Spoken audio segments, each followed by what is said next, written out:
PEP Radio is a part of the Pennsylvania Equality Project that plays music, news, and weather, actively advocating for the LGBTQ+ and disabled since 2024. PEP Radio, available on Live 365, Roku, Alexa, and at paquality.com.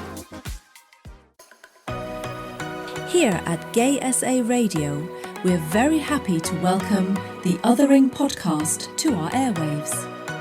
Catch the show every Thursday at noon CAT, bringing fresh voices and compelling conversations straight to you. Head over to gsaradio.stream to find out how you can tune in and become part of our family. Don't miss it, only on Gay SA Radio, where you are family. One man and one woman join forces to rid the world What are you doing? of inequality and fascism. Seriously? I'm trying I'm trying to do a promo here. For whom? What are you doing? Welcome to the Othering Podcast with Mike and Dory.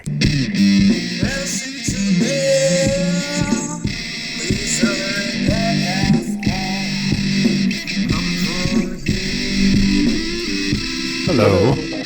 Hi. Hello. Okay, today we are talking to Dee. Dee has led Pink and Blues for the past 10 years and has been a part of the group since its beginning in 2003. Pink and Blues is a free, peer-led support group offering weekly meetings for mental health consumers with unique focus of being a safe place to be both queer and crazy. Dee's personal journey includes having over a dozen or more mental health diagnoses using the infamous DSM over a 30-year period, culminating into one single bombshell diagnosis of intersex within the past few years. Dee uses they/them pronouns and lives their life full-time as genderqueer and gender fluid. Except for weekly estrogen injections, they are completely off all the other psych medications that ruled their life for decades. Dee is currently retired and is attending graduate school at Rutgers University. Welcome, Dee. It's an honor to have you. Yes, welcome. Oh, thank you. Thank you for having us. I appreciate it. No, we appreciate it because we enjoy talking to everybody and we love having you here. Yeah, it sounds good. Yeah, so we've been running for 22 years now, which is pretty significant. That And, is. and we've been, I think we've accomplished a lot. I mean, if you start doing the numbers, there's thousands of people that have gone through there that have never paid a dime and gotten a lot out of it. And I'm glad because we need all the help we can get. Sometimes it's hard to find the right person. Like Mike and I can attest to that, where it took us probably about 20 years to find the right, therapists to talk to so that they could help us. Because a lot of times you'll get therapists that just don't mesh well with you. And when you're in that situation, sometimes, like for me, I thought it was something I was doing, that there was something wrong with me and that I just didn't talk right, or it was because we looked too different or something off like that. And then when I found the right one, it was almost as if the whole world opened up. Right. Exactly. Yes. And some of the worst times that we have in our meetings are when therapists move along or move to a different part of the country, or they lose them, go on maternity leave or all that kind of stuff. There's hundreds of reasons, and they've just spent all this time finding the right person to talk to, and then of course they've invested this time telling their story, and then all of a sudden it's not there anymore, and it's very devastating. It's really crucial to get the right person who knows, kind of gets your story and has the right chemistry with you to make any progress. Definitely, 100%. And so you have this umbrella healthcare system where it's managed care, and some people belong to your insurance, some people don't, and you'll only have a limited number of people in your area, and then there's a waiting list, or their practice is closed. It goes on forever, and so right now it looks like it's about a 6-month minimum wait to get an appointment right now in a big city like Philadelphia, which is that's insane. It It It's is, is. insane. yeah. So did you start Pink and Blues? I know you lead it now. Did you start the Right. foundation? No, No. Okay. sorry, Mark Davis started, he started a bunch of different things in Philly. He passed during COVID, so Oh, it's about that's 5 years unfortunate. now. And he started as part of his, he worked for the city and he was doing a lot of, networking and LGBT mental health stuff. And then he started this small group. So, and it's always been on a shoestring. I mean, we had no money, we never got grants. But in 2003, there wasn't all these requirements to have a website, to have this, to have Correct. that. So we did fine for about 20 years. And then we needed to get some money. And then, of course, anytime you go and get money involved in things get complicated. So Yes. we made it through that whole process, and so I took them through the whole process. I pretty much had to reboot the group because Mark passed suddenly, and of course he didn't write down any of the passwords or any of that stuff, so we lost everything as far as websites and stuff like that. So essentially, I had to reboot, and I rebooted with money involved. With the incorporations and all that kind of stuff, which he never wanted to do, and now I understand why.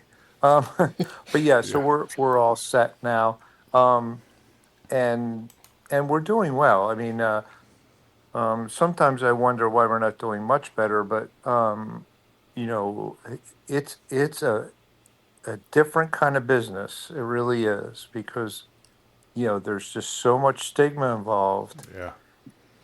For people to get deeply involved, it's very, very tricky. It Very is. So, tricky. so pardon my ignorance, but how does it Yeah. work? Is there a core group that you guys have and you welcome people anytime that they may need assistance?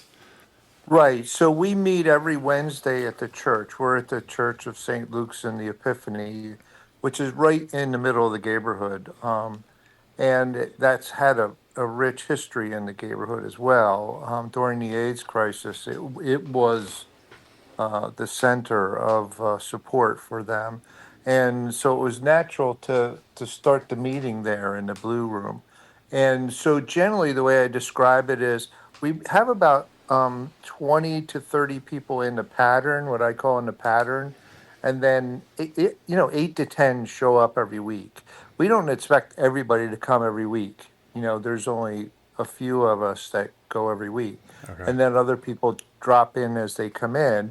And then new people, I call it a three-step program. You come in, you sit down, and you relax. That's our whole requirement. So you could just come in and sit down. You don't have to talk. You don't have to. We don't ask you to do anything. And so there's no pressure at all. But generally, the essence of it is to the folks that are there are just giving updates every week on how they're doing. Okay. And so, as everybody talks, so this mix of 8 to 10 people could be people that have been diagnosed and been in recovery and taken care of things, and they're in a different stage versus somebody else who walked in and just got diagnosed and is in kind of a crisis or just got out of inpatient care. So there's a whole mix of that going on each week. And the key from my point of view is to make sure there's 8 people there. Because if there's 8 people there, a new person will come in and they'll connect with someone, like you're talking about connecting with a therapist. Generally, it's good to connect with someone at the support group as well. And that's a lot easier when there's 8 to 10 people there, and then they'll come back. Um, so to keep people coming back, we have a certain number of people there every week. Okay. Um, that's what we're shooting for. And we do it Wednesday at 7 o'clock, which is I guess we've been doing it for all this time, so it seems like a reasonable time to do it. We You, start around 7, and then we end up around 9 o'clock. So okay. You had mentioned about the stigma and it's not doing quite as well as you would expect. Do you feel like it's gotten worse in recent times with the political stuff going on? yeah, it's up and down. At some, I was telling somebody this the other day. There was a point, way back in 2008 when I didn't know whether we were needed anymore. Everything was Wow. just going so well.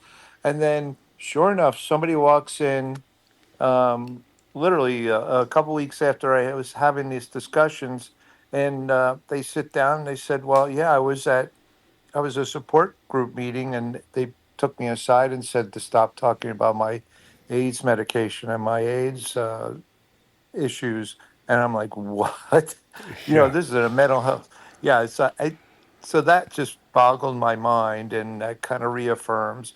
And now the hyper focus on transgender stuff is just out of control at this point. So it is. yeah, the comorbidity with transgender and mental health is just tremendous. It's significant. So the group has changed quite a bit since the beginning, and right now there's quite a few transgender people there. And so with that, we have a lot of drama, a lot of drama at this point.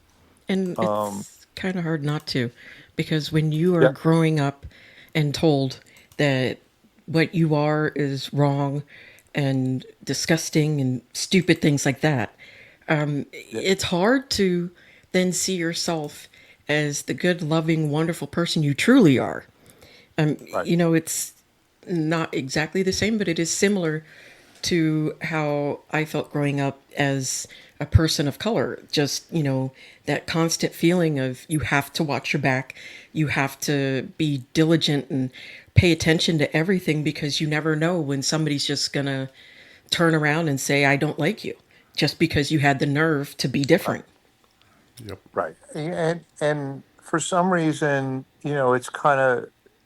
it's become amplified lately to the point where it's just overwhelming.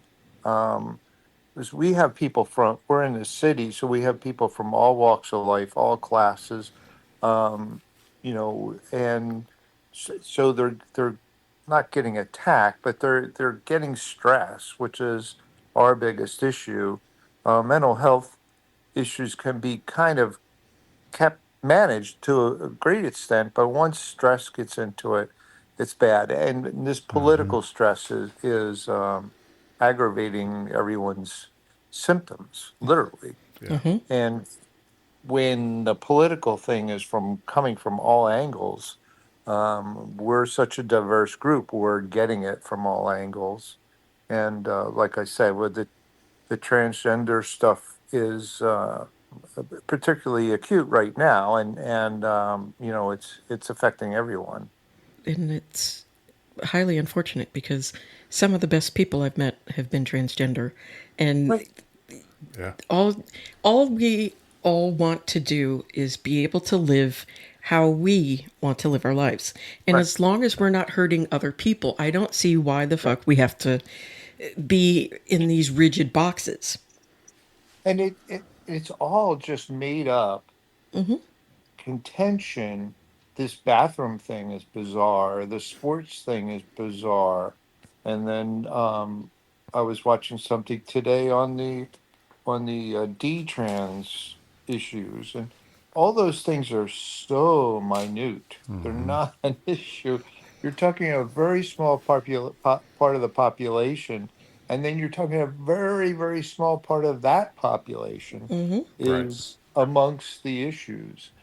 But the bathroom thing is so silly, and but doctors actually change their prescriptions based on the tone that goes on in that particular state, because a lot of this hormone replacement will get your get your systems going the wrong way to be where you're going to need public bathrooms and things like that, and they'll just to avoid these conflicts, they'll just hold back on the prescriptions, which is bizarre. The whole thing is just bizarre. And, it's really a testimony to our bathrooms. I don't know if you've been to Europe or not, and I'm sure it's even more pronounced in Japan. I mean, their bathrooms are unbelievable. I mean, it's really about our bathrooms than it is Right. about any kind of gender thing. The whole thing is kind of a joke. And Yeah. then, we just went through and revamped them all, and we didn't probably do it the right way, but um, yeah, the whole thing is just a political wedge. I saw it coming. It started as soon as when the marriage, the gay marriage thing went through, and you Yep. could see it percolating up, and they just made an issue of it. The sports thing is even more bizarre, and the whole idea of taking a very, very small issue and blowing it up to this level is beyond me. Power. Y- Everyone wants Well, power. right, yeah, and it's not logical. I mean, No, No, not it's at not. all. It's never logical. And I think it's a lot of times it has to do with jealousy. Because how dare anybody live their true lives and be happy? well, right, And, how dare you actually, go through life and be your genuine self and not force yourself into a box to be quote unquote palatable to everyone else. And then so there's the jealousy of that. There's jealousy of the fact that you do makeup better than I've ever seen anybody. I mean, holy shit. You've got great hair, you've got great legs, you've got great makeup, and some of us just can't compete, and that bothers them. And it's all because of some stupid, I honestly think it goes down to jealousy because they weren't loved enough. So if they weren't loved enough and they didn't have mommy and daddy behind them, how dare anybody else get that privilege that I didn't have?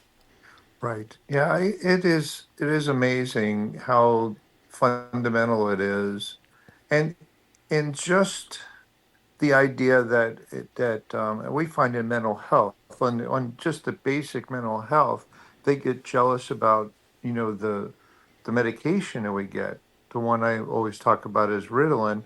We get Ritalin in grade school or whatever, and that gives us, it puts us on an even par. Right.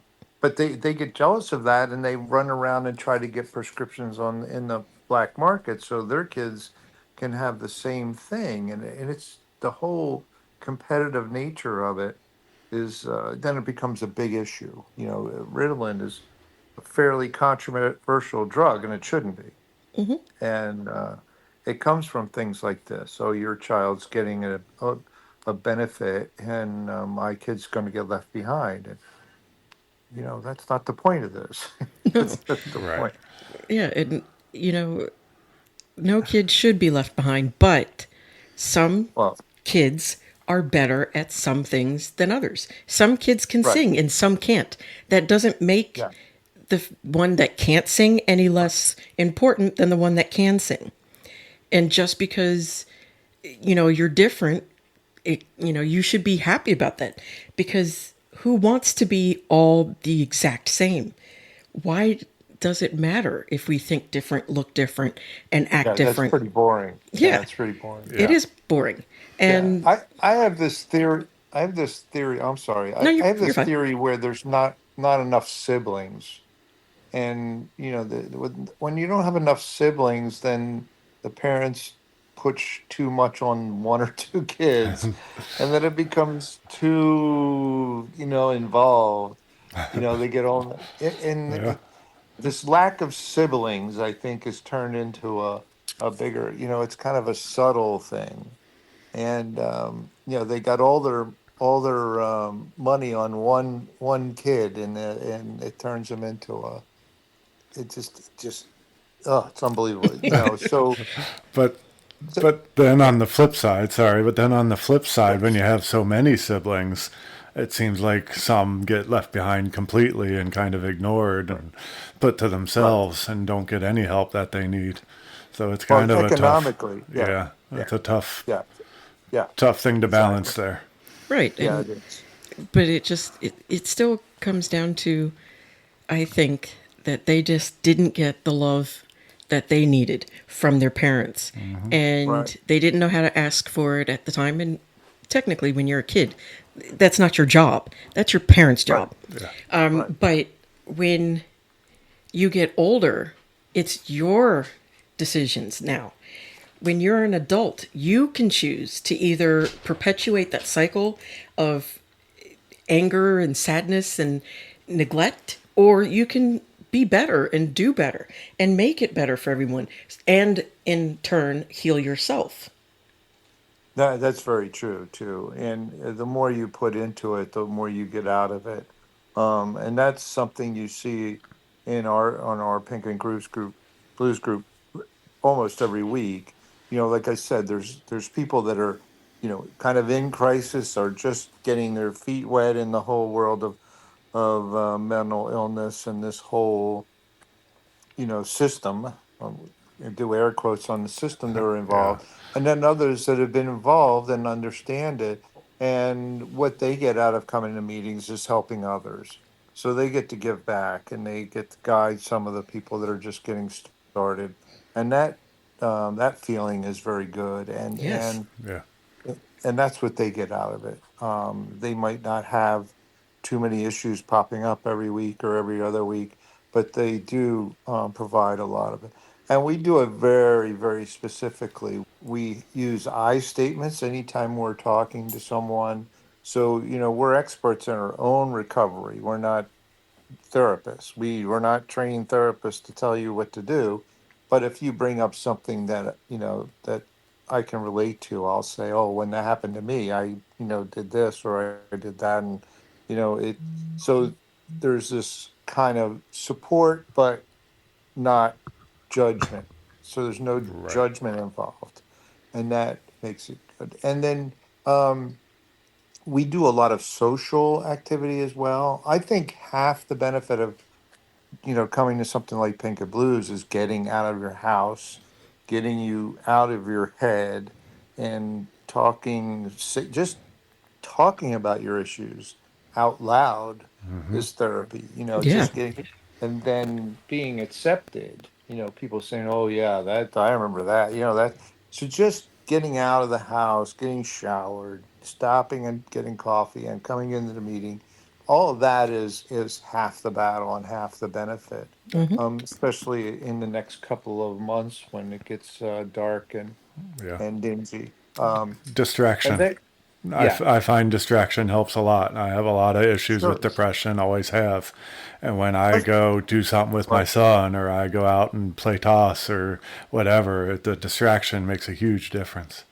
Exactly, exactly. And we are human people, and we have a lot of people that are living by themselves, and we Hmm. are a social group, and we need to get out with social people.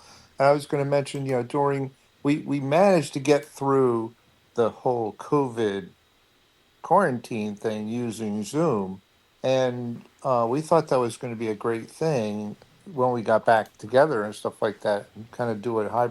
And we just completely got rid of any of that notion, and all the other support groups seem to agree that it's got to be a face to face thing. I even question this online therapy thing. I guess in a worst case scenario, I would imagine you would prioritize your relationship with your therapist versus meeting face to face.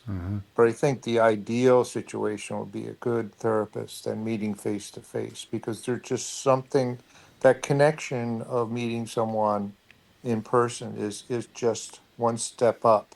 I'm glad you Uh, said that because I always thought that was just me. I see my therapist virtually, and it's just like this. I'm on my phone and right. talking to her on her computer or whatever, and Yeah.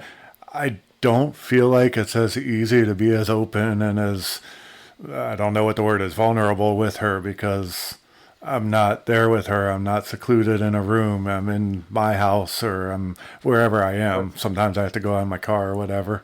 And I just Right. feel like it's different than the times I have been in person with a therapist. And it's harder. Yeah, Now, I mean, I we have have we. to. I'm Yeah, go sorry. ahead. I'm sorry. I have to say it's actually opposite for me. Well, that could be. Yeah. Being in person, I felt more. I know they probably weren't, but I felt more judged in person than being at home and being kind of in my personal element, I guess you could say, and Right. comfortable there. And I didn't feel like I have to then go and perform. I can just be me at home. And I think it just depends on the person and the therapist too. Maybe Some are it's because better. maybe it's because I always talk about you, so I don't want you to hear me. That could do it too. Right. Yeah. Right. Right. Yeah. Yeah. I always thought that was difficult when I was going through my very depressed stages. I would think, well, we have these ludicrous ideas where you can only meet a doctor. This is when I'm meeting my psychiatrist every twice a month. Who made that up is insane. Yeah. So she would give me these new prescription drugs, and I would take them for weeks, and then I would go in. And that day, I got dressed, I got a shower, I put on clothes, I went out and talked to somebody, and Mm-hmm. by the time I was sitting in front of her, I was a completely different person than when I was for the Yep. 3 weeks before I came to see her. So there's something to be said about zooming into someone's house and seeing them like this is how it's been for the last 3 weeks, It, and seeing the disorder in the house or whatever, seeing that there's something to be said about that. But if you're I think with a therapist there's got to be there's a little bit more interpersonal back and forth that kind of Right. loses it in a two-dimensional space. But something's better than nothing. And again, Right. I get back to that original point about that you were making about finding the right therapist. It's just and I'm spoiled. I found a therapist 25 years ago and I'm still seeing her. And so and that's been going on for that whole entire time, continuous. So that has worked out fine. Now, my psychiatrist didn't come back from COVID. She just said, I'm done. I'm retired." And so I haven't seen a psychiatrist in a while. It's really difficult to see a psychiatrist, yes. Yep. but I don't think I need any drugs anymore. Once I kind of flicked the switch on with my gender dysphoria and started treating that, I really haven't had any need for psych meds or psychiatrists and stuff like that. If you're Um, comfortable with it, would you mind kind of talking about the beginning and oh what yeah, that was yeah. like going through that gender dysphoria and the mental health that it So caused? yeah, so I spent like 20 years or whatever being treated with bipolar disorder and all these other issues, some pretty heavy hitting psychosis and all that kind of stuff. So used to go through all these different drugs, and I was there during the early 2000s when these drugs were just coming out all the time. Mm-hmm. So I was bouncing around on that, and nothing really kind of worked or clicked quite like, it was like just after COVID, and there was a lot of thinking about things, and it just kind of came to me. Well, I guess it was Pink and Blues related. Mark had always had a drag persona. He had visited places giving speeches and stuff like that, so I started to dabble with that, of creating a drag persona. I never Mm-hmm. got to that because once I started wearing feminine clothes, everything just clicked for me. It was just night and day, and so that was just the light coming on. And at that point, I started pursuing this, you know, um, with the top surgery and things like that. And, once I was on hormones and got top surgery and the other surgery, everything's been going very smooth. So the way I interpret it is there was just all that conflict. Mm-hmm. So the most recent episode or the most recent realization is that I never had much testosterone, so it was more. I had quite a bit of euphoria, and people were thinking it was mania, but it was euphoria, and the euphoria was not from being feminine for the first time. It was just letting go of the masculinity that I was trying to fit. I was, I was now allowed to not be masculine. I didn't have to get up every morning and put on that false face of being, a man or whatever. And I think that was 80 or 90% of the euphoria. And then I just enjoy, being more feminine and dressing more feminine and everything. So that's Yeah. kind of the icing on the cake, really. But We've talked about it in past episodes when you can be yourself and not have to right. hide and not have to change who you are just to fit in. It feels so much better and makes everything so much different. Yeah. Mental health, everything. Yeah. And there was a real conflict, and I would catch it a little bit here and there when I first transitioning, where I was afraid to be found out. I mean, I was afraid of being discovered, and that drove my, for 60 years, for that, so there's got to be some mental health backlash from Mm-hmm. being afraid, Yeah. being afraid to being yourself and then being yourself. And there was a lot of backlash, I think, all along of just that conflict. Yeah. And that's a huge conflict because Yeah, when sometimes you don't always know the words for it, but just the idea of having to fight with yourself every day to figure out, well, I'm supposed to fit this box because that's what they keep telling me. right. But I feel better over here. And then trying to wrestle with yourself to keep trying to conform and realizing that conformity, for some people, it works, but not everybody is meant to conform. And having that freedom to finally choose and be like, fuck everyone else, Yep. I have to be me, because it is euphoric and it is freeing. Yep. And it's just like, for me, realizing who I was, being bisexual and things like that, just it opened up so much for me. So I would imagine that that is similar to how it is finding who you are in any situation. That, it's just, For sure. holy shit, this is what I've been missing. This is who I am, and you got to do that. And I am so sorry that our society tells you you're not allowed to be you. Right. And frankly, I'm not sure I knew. Well, I'm pretty sure I didn't have any idea that this was the answer. But until it happened, and once it happened, then like I said, it did click. But there was a real fear of survival if I did Yeah. let it out. You think of all these arcane things you did to cover everything up that just became part of your person, that you were just,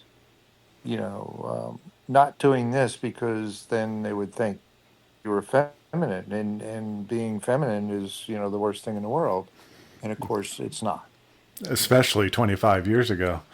It was But a right. huge deal. Yeah. Yeah, Yeah. it was. I talked to some people that are a little younger than I am, born in the mid '60s or so, and they think that I was overstating it. That if I had come out in high school, I would have been dead. But I talked to my peers, and they said, "Oh yeah, you wouldn't have you wouldn't have survived high school if you had come out in high Yeah. school." There are different times. Yeah, I mean, yeah. So it's true that the journeys, all these journeys people are taking are all different, and they're all we have a lot of, like I said, transgender folks in meetings, and every single one, their journey to get to that realization and their transition are all completely different. We have people that changed their name and that was it. Hmm. That's all they did. They changed their name. And then other people that have had every known surgery, possible. And so it's anywhere in between there. And with all different varying results. I don't know. I think I'm up to about 60 or so transgender people that I've spent some time with.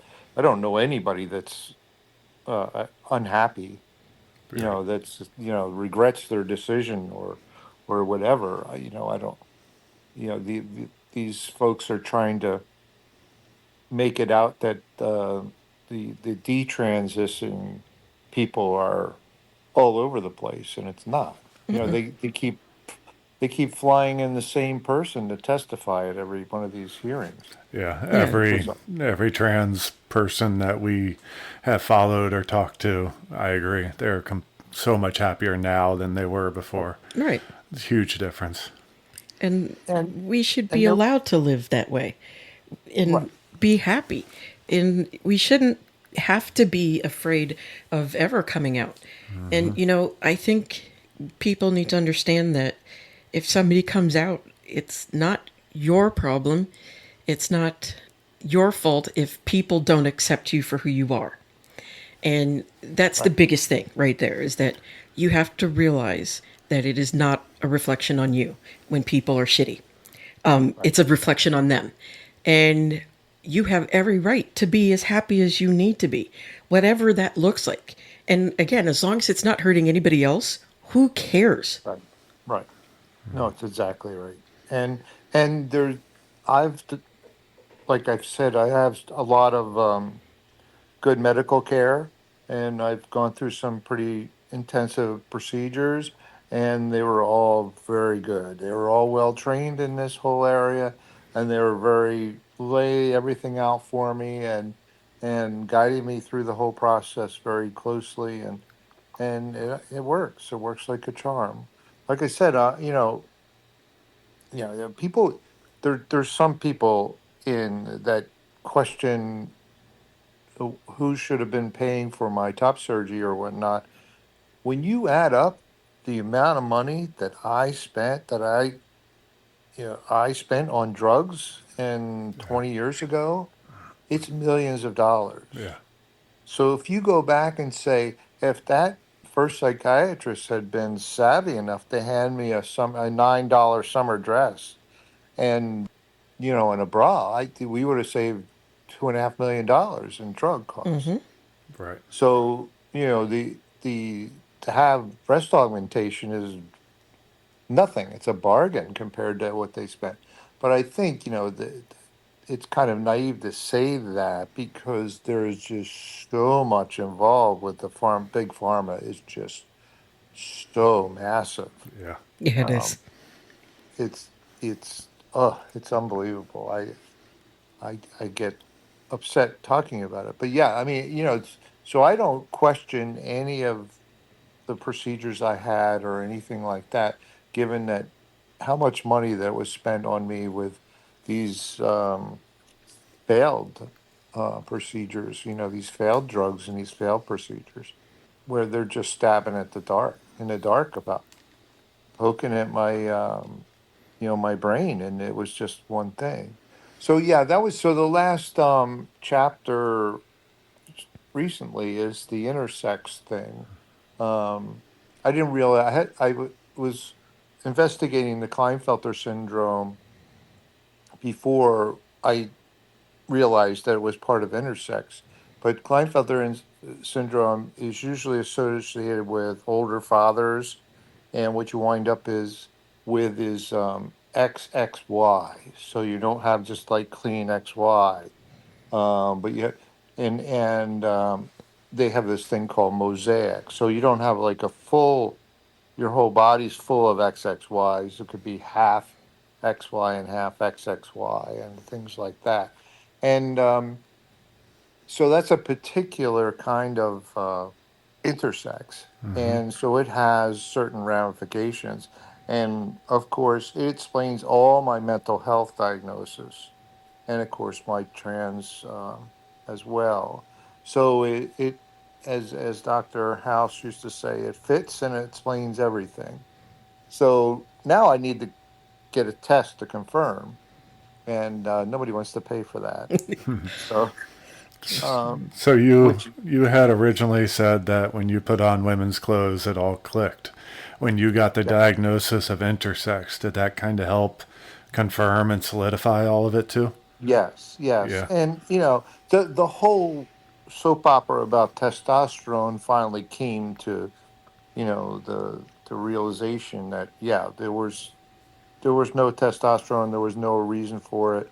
I did have kids, so that most of the time the AMA misses 75 to 80% of these cases.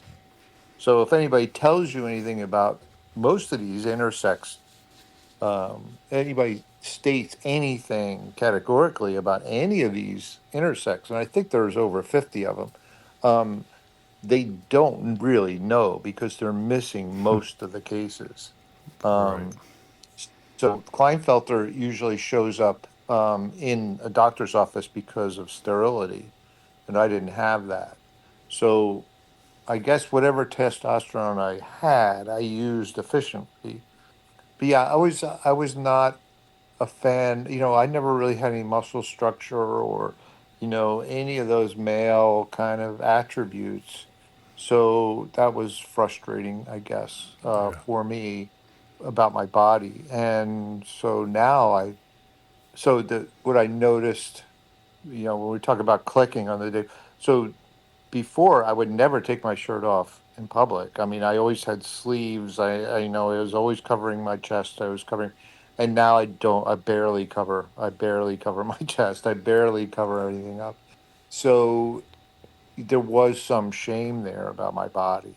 And I was measured for once you get into this whole depression thing, they tend to watch your testosterone, or that became a thing 20 years ago. So to look at it, and I've always had very little testosterone. So all that clicked. Everything explains everything. I had bone scans and I'm pre-osteoporosis because lack of testosterone. So everything came in, like I said, and clicks. It fits and explains everything, and yeah, I mean, it would have been good to know 30 years ago, but For sure. Yes, definitely. And bringing up hormones, I mean, it's such a delicate balance anyway, yeah, because like you need both estrogen and testosterone in order to be fertile, in order yeah, to have sexual function, in order yeah, to have good bones. Like your bones are going to fall apart if they don't have enough testosterone or estrogen. So I would think just amongst that would be important to kind of pay attention to, because yeah, why are they trying to then make you have osteoporosis or yeah, something even worse, yeah, metabolic syndromes? yeah. Why aren't people paying attention to this shit? Yeah, and I actually said this to a doctor that, maybe they should study female bodies in medical school and give the males to the C students because they're just clueless when you get in. I was Yeah. taking I think progesterone for a while and I had a really bad reaction to it. And nobody had any clue what was going on. Nobody could tell anything. I and so now I realize what it's like for women to talk to these doctors who have no idea what goes on in women's bodies. They don't. And it's a huge disservice. And it's ridiculous. We're half the population, if not Yeah. a little bit more than that. Mm-hmm. And they keep talking about it, how they want all these babies and specifically white Oh, babies. that's But, a whole but, wow. you Yeah. know, if you want that, you need healthy women. And in order to have healthy women, you need people who understand what the hell is going on inside of our bodies. If you don't understand, then how the fuck are we going to be able to have the babies that you want? it's unbelievable. Yeah, I mean the most basic thing in life, and they don't teach it in school. Right. Yeah. I don't understand it. I never got anywhere close to going to school and stuff like that. And I do this mental health thing, and they don't understand mental health at all. And then hormones are a big part of it. Yes. So there's 2/3 of the human experience they're just completely whiffing on, and you can see it happening. I mean, I guess I went through first 60 years of life or 60 some years of life, going through as a male, and they never really checked anything. It was simple for them, but now you could see it. I just watched the FDA, right? Yeah, the drug people Yeah. give a whole 2-hour thing in July saying, "Oh, we were wrong about estrogen causing breast cancer." So you had all these people going through menopause without HRT because they were afraid of breast cancer, and it was a 20-year oops. Yeah. Yeah. How? How has that happened? It's it's just unbelievable. It And is. It's ridiculous. It's annoying, and it's frustrating. You know, in order to be able to move us all forward, we have to understand our hormones. I mean, if you want healthy people, both men and women and non binary have to be able to be studied correctly. And we have to be able to understand yes, hormones do actually and can cause depression and anxiety if they're right, not correctly balanced. And they can actually cause a myriad of other diseases and syndromes when they're not properly balanced. right, right. And And everybody that I've talked to is you know sat across the office with it was worried about diabetes, and they're making a lot of money on diabetes, and the endocrinologists, the people that are studying this, and it's the buck stops there, are all dealing with diabetes. So I don't know if there's really any. I haven't seen an endocrinologist yet in my whole transition, so I don't know. My A1C went up during COVID, and I saw one for about 6 months. So if you want your diabetes checked, they're all lined up waiting for to go. But if you want to talk about real endocrinology, there's no one there, which is bizarre. it is Yeah. bizarre because, again, hormones dictate so much of not I, only our bodies but our lives. yeah, I mean, they yeah, kind of, especially during puberty, I mean, gosh, yeah, Yeah. they kind of dictate how we treat other people. They dictate how we look at ourselves when we hit puberty, and all of those god awful feelings, or, some are good, some are bad. And, you're getting bombarded with all of this stuff. And then to come and find out later in life that you had low testosterone or low yeah, estrogen, or yeah. both were low, or both were overly Yeah. high. And that could have been, mitigated earlier. Yeah, I kind of went through another puberty a few years ago. So I've been on estrogen for going on 3 years now, and I remember my first couple of months on estrogen and feeling like this is puberty. Because your chest starts tingling right away, and of course I was going through the panic where one was growing a little bit faster than the other and that kind of stuff. And but I just said, "Oh, at least I'm not doing this in front of a lunch table of Yeah. six other crazy people, watching this up close and personal." I mean, I went through my little drama, alone, and counseling myself. And you could say, "Oh, they're never going to be the same size." Everybody could tell you that, but that doesn't make you feel better. No, no. That's a thing. That's a thing you got to go through, and you go through it. It's not, it's part of part of life, right? But yeah, so the idea of doing that whole process in front of, five other random humans at the lunch table every day is just Yeah. way too much stress for me anyway. Yeah. I remember going through male puberty. There wasn't much to it, but That's how I not. felt. Yeah, I don't remember anything really being dramatic at all. But Nope. um, I can imagine after going through it the second time that, wow, I wouldn't want to do that. Like I No, said, I don't want to do it again. I didn't want to do it the first time, honestly. right, But yeah, it is very different. And they don't prepare you really well for it. Like, they give you the right, basics of, oh, you're going to grow hair. And you're just like, okay.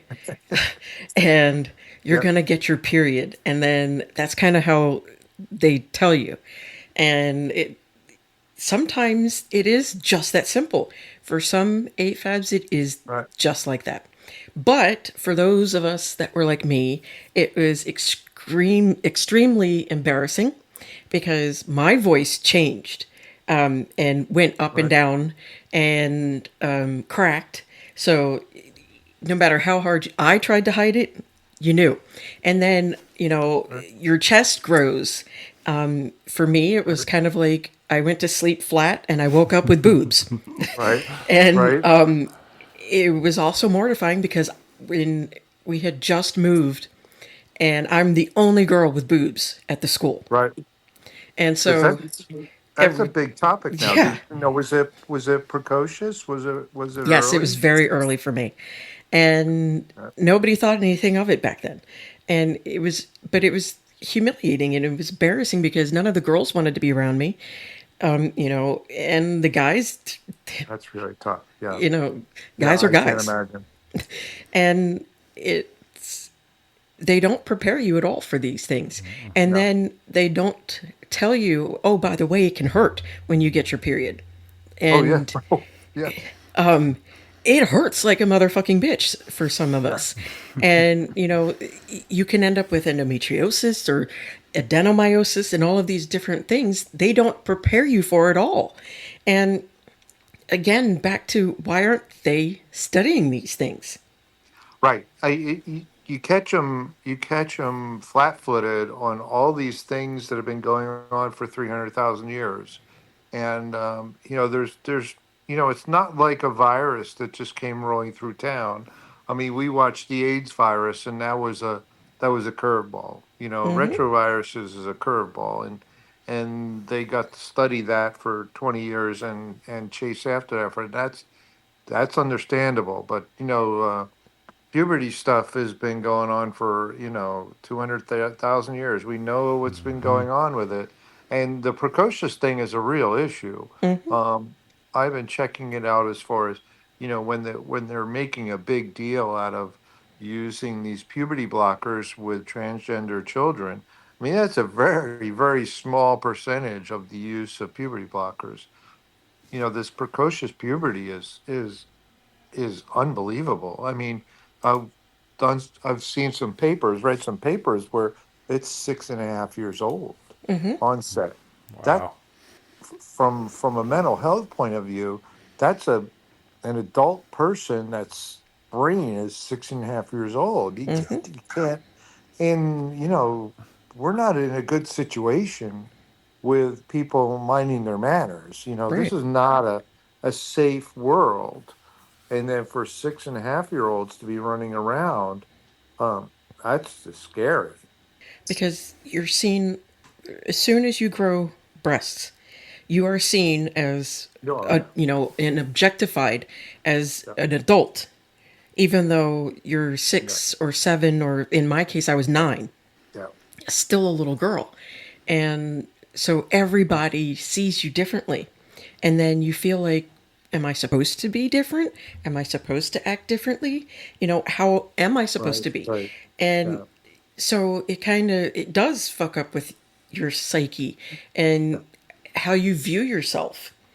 right. And it's just, the puberty blockers, if they had been around when I was going through it, I would have Right. loved to have postponed my puberty for a Yeah. bit because, doing it as a little person is ridiculous. It's no fun, Yeah. and it can actually be dangerous because, Yeah. I'm going to be more prone to hitting menopause way too early.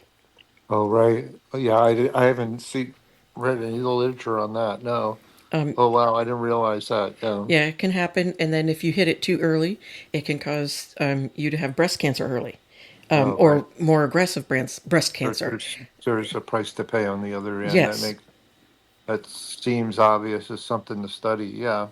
Yeah. The puberty blockers, frankly, I would just give them. I've had, well, obviously I was a 16-year-old for a while. And then I've raised two 16-year-olds. And I think I would just put everybody on puberty blockers and start them, take them off when they're 16, because there's nothing to be achieved by, Right. any of that stuff. I But would that's in actually theory. argue and make them wait until 25 with some of the Yeah, kids. well, exactly, exactly. I mean, that's it. Well, I wouldn't let them drive or drink or anything until they're 25. Certainly not let them get a gun until they're 25. Right. But yeah, I mean, we have that knowledge now. We know the prefrontal cortex of a male isn't quite there yet until they're 25, and females around 22 or 23. So, and that's the gap that I'm looking at here with these studies with little girls 7 years old with puberty, and then they got 15 years to. I mean, that's just scary. Yeah. That's absurd. That nobody did nobody designed that. Um, but yeah, so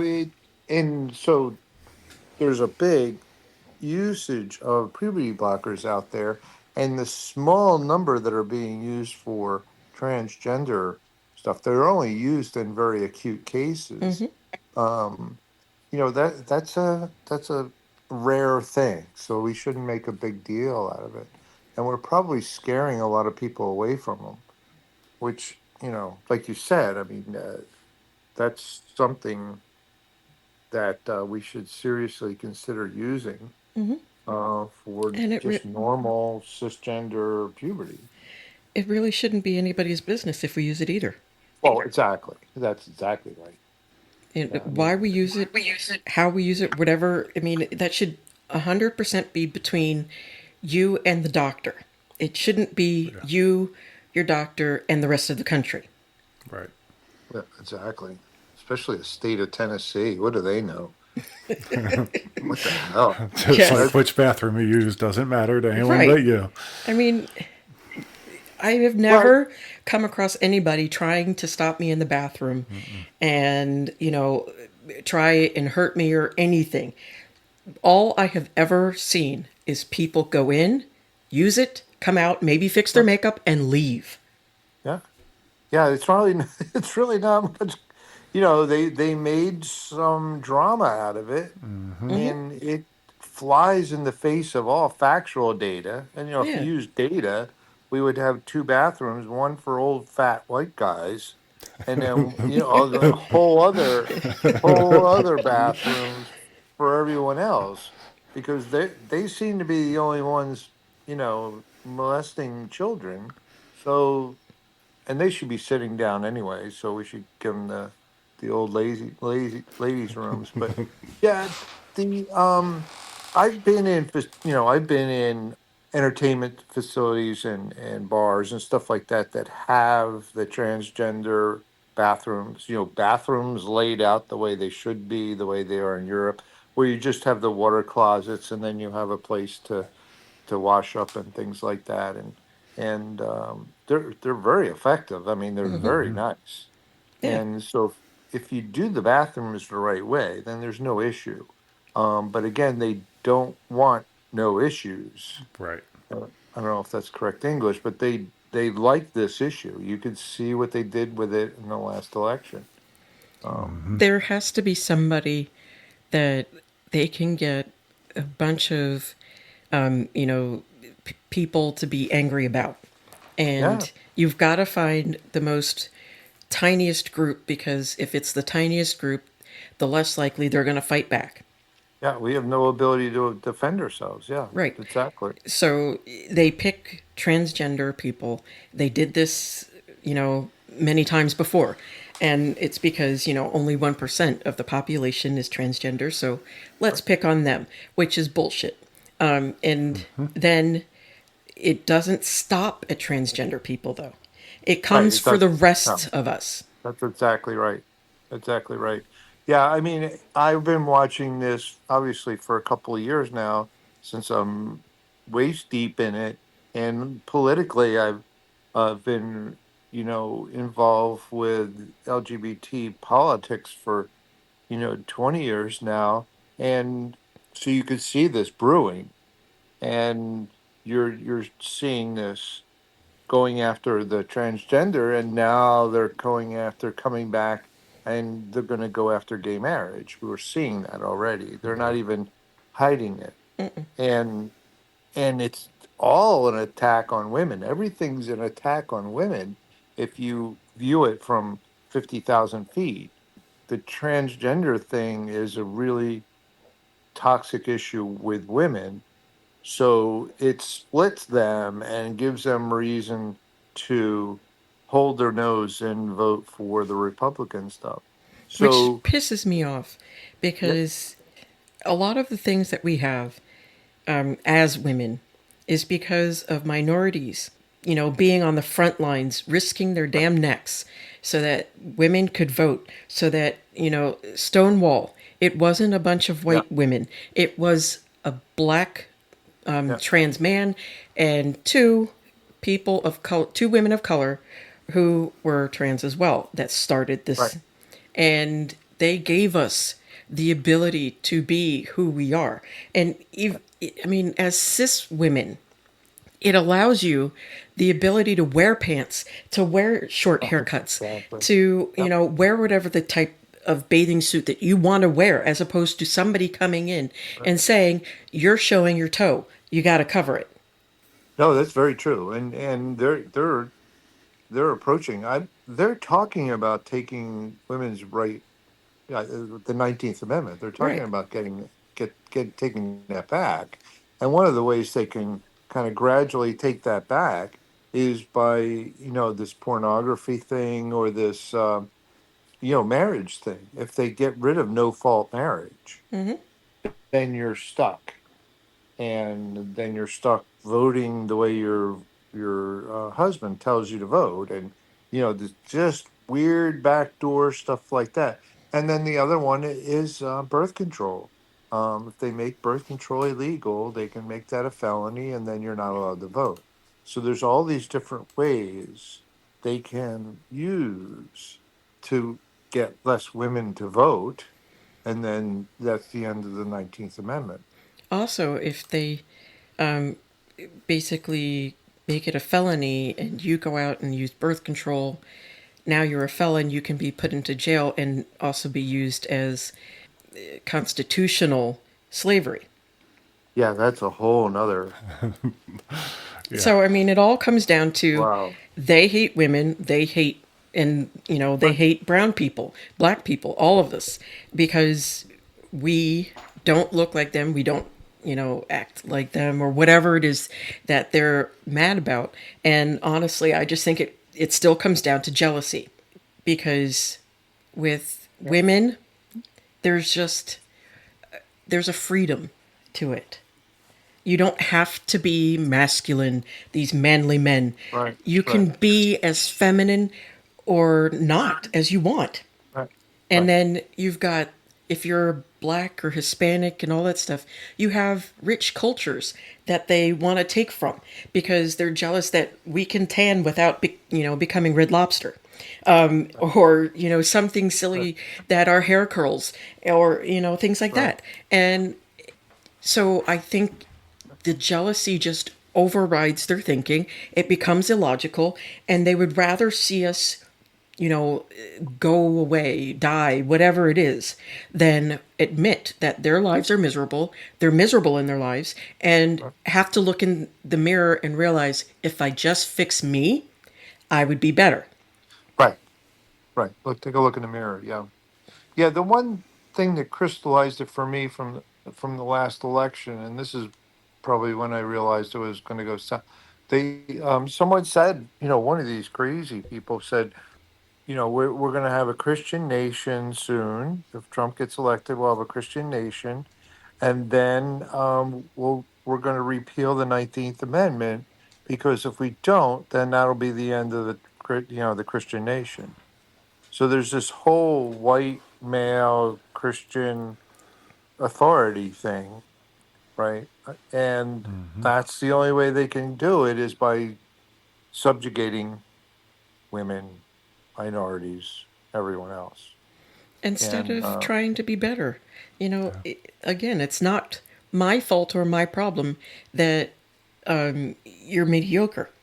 Right. Try harder. yeah, that's We the truth. we do need to start wrapping it up here. Okay. All right. Do you want to let people know where they can find Pink and Blues and where they can So get support? we have a website, and it's up and running, pinkandblues.org. And then you can, and you can send me an email from there, Okay. and I could let you know when the meetings are. They're generally, like I said, they're 7 o'clock on Wednesday. I get there around 6:30. So if you want to come sit down with me for, I can give you the lay of the land before the rest of the folks get there, and then and we can go from there. Are you in Philadelphia? Did you I say live that? in Camden. Oh, Yeah, I live in Camden. Camden. Okay, New But Jersey. but the church is right in the middle of the Gayborhood.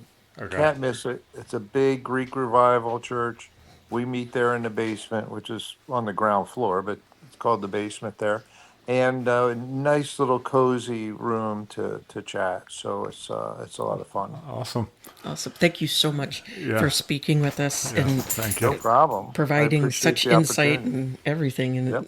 thank you. It has Thank been you. No great problem. talking with you. Yes. Thank you very much. You got it. All right. Bye-bye. Bye. If you've made it this far, thank you so much for listening. Please leave a rating for us wherever you listen. Follow us on Instagram and TikTok. Othering Podcast is brought to you by LoudCore Productions in conjunction with your support. Your host, Mike and Dory Morris, graphics by Joshua Morris, and join us next week on the Othering Podcast.